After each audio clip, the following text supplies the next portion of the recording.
Bonjour à vous. Comment commencer un tableau sans paniquer?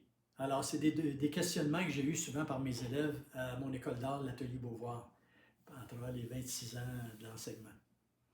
Alors, premièrement, l'intérêt qu'on a, est-ce qu'on a un intérêt pour les paysages? Choisir son sujet, mais pour commencer, il faut avoir une référence ou un croquis. Alors, une référence, prendre sa propre photo de ce qu'on aimerait faire.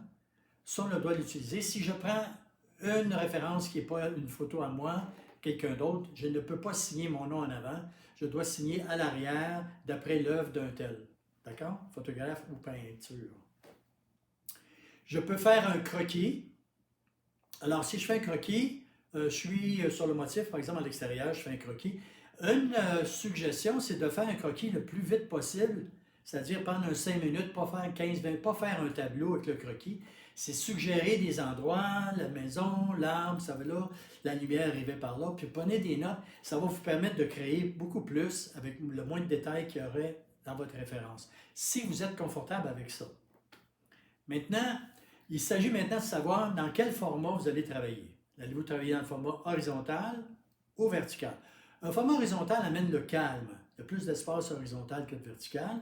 Dans le format vertical, il y a plus de théâtralité, plus de verticalité, c'est plus dynamique. C'est un choix qu'on doit faire. Maintenant, une fois qu'on a notre croquis, on a choisi le format dans lequel on veut travailler, il faut préparer une palette de peinture, choisir au moins dans quelle couleur on va travailler. Parce que les couleurs sont toutes belles en soi, mais si vous en mettez trop, s'il n'y a pas d'harmonie, vous allez avoir une pizza facilement. Alors, il y a une façon qu'on peut faire, c'est si je commence, je peux faire un monochrome. Donc, le monochrome, c'est une couleur. Comme le tableau qui est là en arrière de moi, c'est un monochrome. Donc, ça veut dire une couleur avec différentes valeurs. Les valeurs, c'est du pâle, moyen pâle, très pâle, pâle, moyen foncé, foncé, etc. Dans des bleus, par exemple, dans cet exemple-là, ça, c'est un monochrome.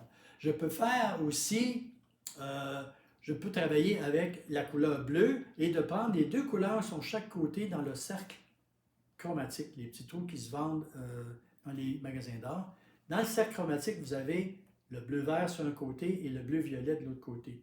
Alors, si vous remarquez, vous avez bleu-vert, bleu, bleu-violet, vous avez le mot bleu dans les trois couleurs. Impossible de se casser la gueule avec ça. Parce que l'ensemble, le cerveau va ramasser ses bleutés, il n'y a pas de problème. Maintenant, est-ce que je dois mettre la complémentaire ou non? Ça, c'est personnel. Si je mets de la complémentaire, il ne faut pas en mettre beaucoup si on l'utilise pure. Idéalement, ça serait dans la complémentaire, il faut la rompre un peu parce que quand il y a du bleu, il faut avoir toute une pièce, comme le plancher ici, tout bleu. Si je mets une petite balle grande comme ça, orange, pure, l'œil ne voit que la balle. Pourtant, il y a une quantité de bleu beaucoup plus grande, mais là, il va voir que la balle. Donc, si je veux utiliser de la complémentaire, il faut que je la rompe. Il y a le salir qu'on appelle aussi. Alors, je prends la couleur bleue, je mets un petit peu l'orange, c'est-à-dire, je mets un petit peu de bleu dedans, de la même valeur. Le pigment va descendre comme ça. Comme quand vous achetez de la peinture au magasin pour peinturer chez vous, on met des...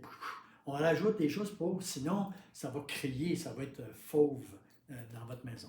Donc, on a dessiné notre palette, on a notre croquis. Reportez le croquis, vous prenez votre croquis, vous mettez une croix dans le centre de votre espace tablette croquis, là, dépendamment de la grandeur qu'elle est. Vous faites la même chose sur le tableau pour avoir une référence pour reporter les éléments. Et vous évitez de centrer. Donc, par exemple, si vous me dessinez moi, si le centre se trouve au centre de moi-même, vous allez créer un centrisme et les yeux vont juste aller là. Le cerveau veut avoir quelque chose de centré par défaut, on ne sait pas pourquoi, là, mais il ne faut pas faire ça. Donc, si vous me dessinez moi, vous avez un côté plus grand que là, le centre se retrouve ici. Donc, vous avez tout ce qu'il faut, vous choisissez si vous voulez utiliser le pinceau, le couteau, la spatule à votre guise. D'accord? Ça devrait vous aider à ne pas paniquer pour commencer vos tableaux. Alors, si ça vous intéresse, allez voir le lien qui est en bas de cette vidéo et vous allez découvrir beaucoup plus de choses sur mon site. OK? À la prochaine. Au revoir.